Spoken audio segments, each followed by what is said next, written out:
ඔයාටත් දැනිලා තියෙනවද?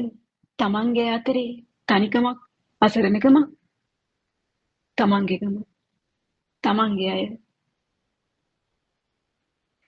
ඔයාලගේ ජීවිතවල වැඩියෙන්ම ඔයාලා ළඟින් ඉන්නේ තමන්ගේ අය තමයි. අම්මා, තාත්තා, අක්කා, අයියා, නංගි, මල්ලි, පුංචි අම්මා, ලොකු අම්මා, බාප්පා, මහප්පා, කිරියම්මා, සීයා, ඇයි, බිරිඳ, සැමියා, ආදරවන්තයා, ආදරවන්තිය, මිකිනුකි හැමෝම. ඇයි අපි මේ හැමෝටම තමන්ගේ අය කියන්නේ? එයාලා ළඟ තමයි ඔයාට ආරක්ෂාවක් දැනෙන්නේ.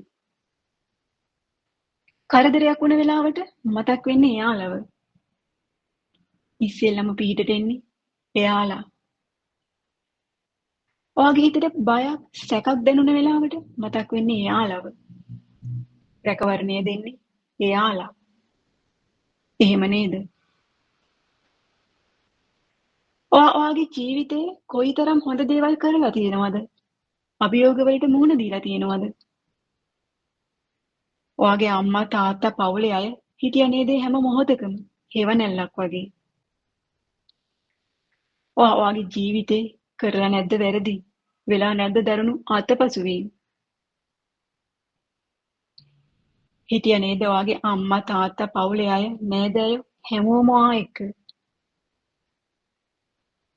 එයාලා උදව් කළා නේද? ඒ වැරදි අතපසුවීම් හරි ගස්සගෙන ඉදිරියට යන්න. ඔව්. ඒ තමයි තමන්ගේ අය. තමන්ගේකම. තමන්ගේ අතරේ තමන්ගේකමක් තියෙනවා නම් දැනෙන්නේ නෑ කිසිම තනිකමක් කිසිම තැනකදී. වැටෙන්නේ නෑ මොනම අභියෝගයකදීවත් අහිමි වීමකදීවත්. ඒත් හැමෝගෙම තමන්ගේ අය මේ වගේද? තමන්ගේ පවුල ඇතුලේ තමන්ගේ නෑදෑයෝ අතරේ තමන්ගේ කියන හැමෝම අතරේ තනි වුණ අසරණ අය නැද්ද? ඇයි නැත්තේ? ඉන්නවා. ගොඩක් අය ඉන්නවා. හිතන්න. පුංචි කාලේ වගේ අම්මා තාත්තා එක්ක වගේ නෑදෑයෝ අතර ගැටුම් ඇති වෙලා නැද්ද? ඔව්. තිබිලා තියෙනවා එහෙම අමනාපකම්. පොඩි දරුවෙක් හැටියට ඔයා අමනාපකම් දැනගෙන හිටියද? තේරුණාද එයාලගේ ප්‍රශ්න? නැහැ නේද? ඒත් ඔයාට දැනිලා ඇති. ඉස්සර ආදරෙන් සැලකුව ඒ පුරුදු නෑයෝ ඔයා දිහා රවලා බලන හැටි. නැත්නම් නොදැක්ක ගානට අහක බලාගෙන යන හැටි. දුක හිතුණා නේද වගේ පුංචි හිතට? ඔයාගේ ඒ පුරුදු නෑදෑයෝ ඔයාට නොතේරෙන මොනවදෝ දේවල් ගොඩක් කියලා ඔයාගේ අම්මට තාත්තට දොස් කියලා තියනවද ඔයා එක්ක? මොනවද ඔයාට හිතුනේ? දැනුනේ? දුකක්, අසරණකමක් දැනුණා නේද ඔය පුංචි හිතට? හිමින් සැරේ ඒ නෑදෑ හිතවත්කම් ගැන දැනුණා නේද තරහ? ඔයා දවසින් දවස ලොකු වෙද්දී නොදැනීම හැදුණා නේද තාප්පයක් ඒ නෑදෑකම් අතර? කවුද වැරදි? මම කියන්නම් මට දැනෙන දේ මේ ගැන. වැඩිහිටි ලෝකේ තියෙන සංකීර්ණකම් ඒ දරුවන් ඉදිරියට ගෙනියන්නේ. එයාලගේ හිත් පිරීලා තියෙන්නේ හිස් පිටු වලින්. එයාලා ඒ පිටුවල ලියන්නේ වැඩිහිටි ඔයාලා දිගහරින සිතුවිලි, වචන, හැඟීම්. එයාලා ඒ පිටුවල අඳින්නේ ඔයාලා මතු කරලා පෙන්නන පින්තූර. ඔයාගේ අම්මා තාත්තා එක තිබුණේ අමනාපකම් මැද ඔයාගේ නෑදෑයන්ට පුළුවන් වුණා නම් ඔයාට නොවෙනස්ව සලකන්න. වැඩිහිටි ප්‍රශ්නවලට දරුවෝ මොනවා කරන්නද කියලා හිතන්න. පුංචි හිතක් වෛරයෙන් තරහෙන් කිලිටු වෙන්නේ නෑ නේද? එයාට ඒ නෑදෑ පිරිස ළඟ වෙනසක් දැනෙන්නේ නෑ නේද? තනිකමක් දැනෙන්නේ නෑ නේද? හ්ම්.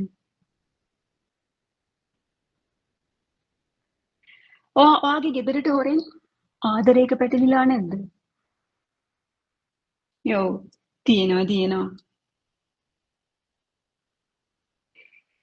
තරුණ හිතක් කොහොමද ආදරේ මග අරින්නේ? ඔයාට මතකද ඒ ආදර සම්බන්ධය ගැන ඔයාගේ වැඩිහිටියෝ දැනගත්ත දවස? ඔයාගේ අම්මා, තාත්තා, සහෝදර සහෝදරියෝ කතා කළාද ඔයා එක්ක ඒ ගැන?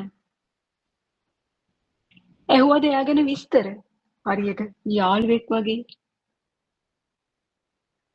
කිව්වද ඔයා හැමදේම එයාලට?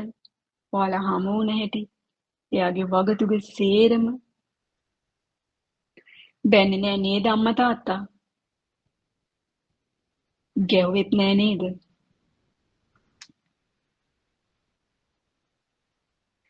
තේරුම් කළා නේද? ගැළපීම් සහ නොගැළපීම් ඔයාගේ ආදරේ. ගොඩක් ආදරෙන්.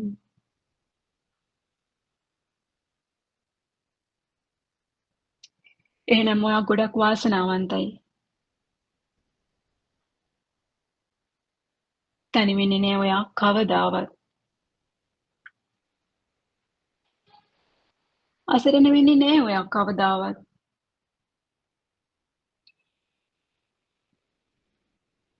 තමන්ගේ පවුල ඇතුලේ තියෙන ඒ තමන්ගේකම රකින්න ඕව හැමදාමත්. ඒත් තව කෙනෙක් ඉන්නවා. ආදරේ නිසා ගුටි කාපු, බැනුම් ආපු.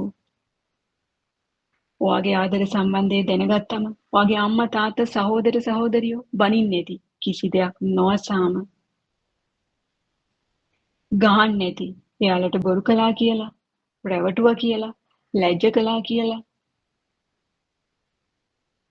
තහනම් කරන්නේ නැති. ඔයාගේ ගමන් බිමන් ගහන්න බනින්නේ නැති. ඔයාගේ ආදරවන්තයාට ආදරවන්තියට කතා නොකරන්නේ නැති කිසි කෙනෙක් සතියක් දෙකක් මාසයක් ඊටත් වැඩිය.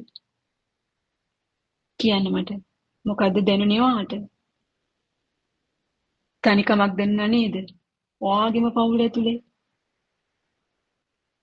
අසරණකමක් දැනුණාද ඔයාට? කවුරුත් මට නැහෙනි කියලා හිතුණාද?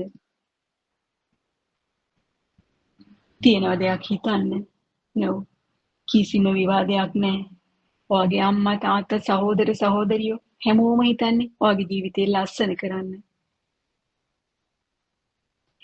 ඔයාට වැරැද්දක් කරදරයක් වෙනුවට බයයි එයාලා. මේ හැම දෙයක්ම කරන්නේ ඔයාව බේරගන්න කරදරයක වැටෙන්න කලින්. එයාලා ආදරේ ඔයාලට ගොඩක්. ඒත් තරුණ හිත් හරි වෙනස්. ආක්‍රමණිකයි.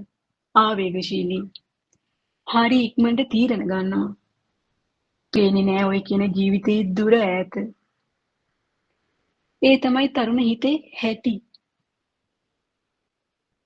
තරුණමිය පහු කරලා ඉන්න අම්මා තාත්තා උපක්‍රමශීලී වෙන්න ඕනි. වාගේ තරුණ දුව පුතා එක්ක ගනුදෙනු කරනකොට.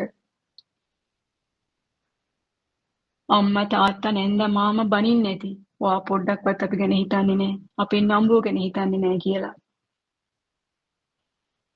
අනේ තරුණ වාගේ හිත පරිණත වෙලා නෑ ඔය තරම් දුර හිතන්න. එයාලට තියෙන්නේ හැමදේම ගැන ආකර්ෂණයක්. අත්හදා බලන්න තියෙන කුතුහලයක්. මොකද කරන්නේ? ඒ එයාලට ස්වභාවයෙන්ම ලැබුණ දේනේ. මේක කියවන අහන ඔයා තරුණ දරුවෙකුගේ අම්මෙක් තාත්තෙක් වෙන්න ඇති. නැත්නම් ළඟදී විවාහ වුණ තරුණෙක් තරුණියක් වෙන්න ඇති. ඒත් නැත්නම් ආදරය කරන තරුණ දුවෙක් පුතෙක් වෙන්න ඇති. ඔයා මේ කවුරු වුණත් දවසක ඔයත් වෙනවා අම්මෙක් තාත්තෙක් වැඩිහිටියෙක්.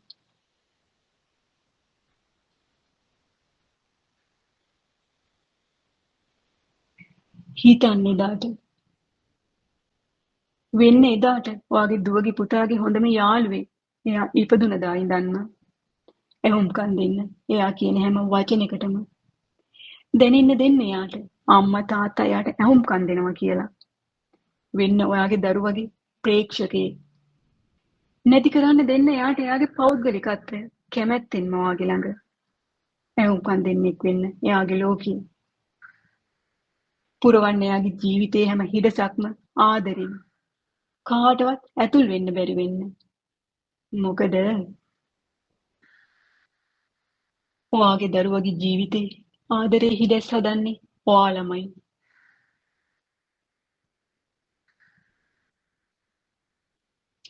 බනින්න එපා. ගහන්න එපා එයාලට. හැදෙනවා එයාලගේ ජීවිතයේ හිඩැසක් නොදැනීම. කියලා දෙන්න ආදරෙන් කළ වරද. ඒක හරි ප්‍රබලයි. තරුණ හිත හරි ආසයි සටන් කරන්න. ඔයා බනිනකොට, ගහනකොට, ඔයා තර්ජනය කරනකොට, ඕක වයි හම්බෙලා තිබුණොත් කඩනවා කකුල් කියලා. එයාලට හිතෙන්නේ මේ දේ කරන්න. එයාලා ඇදෙන්නෙම ආදරේ දිහාට. හරි හෝ වැරදි. ඔයාට පුළුවන් නම් එයාව ආදරෙන් තුරුළු කරන්න. විවෘතව කතා කරන්න. ගැළපීම් නොගැළපීම් ගැන ආදරයෙන්ම තේරුම් කරන්න. පුළුවන් මේ තරුණ හිත දමනය කරන්න. ඔයා එයාගේ පිළිතුර වෙන්න දෙන්න. ශක්තිය වෙන්න දෙන්න.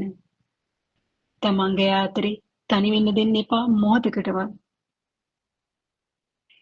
යන්න ඔයාගේ තරුණ කාලයට ආපහු. මොකද ඔයාගේ තරුණ දුවට පුතාට යන්න බෑ ඔයාගේ වයසට. එයාලා අත්විඳලා නැති අනාගතයට යන්න බෑ එයාලට. ඒත් ඔයාට පුළුවන් ඔයාගේ තරුණ සිතුම් පැතුම් ආවර්ජනය කරන්න. එතකොට පුළුවන් ලේසියෙන්ම තරුණ හිතක මහිමය තේරුම් ගන්න. ජීවිත ගමන හරි සංකීර්ණයි. පරිස්සමින් යමු අපි. ඇවිත් යන්න මගේ නාලිකාවට. ලියන්න පුංචි වචනයක් මේ ගැන. කැමති නම් මේ අදහස් වලට දාලා යන්න ලයික් එකක්. මාත් එක්ක හැමදාම ඉන්න සබ්ස්ක්‍රයිබ් කරන්න. ඉක්මනින් හමු වෙමු. සතුටින් ඉන්නවලා හැමෝම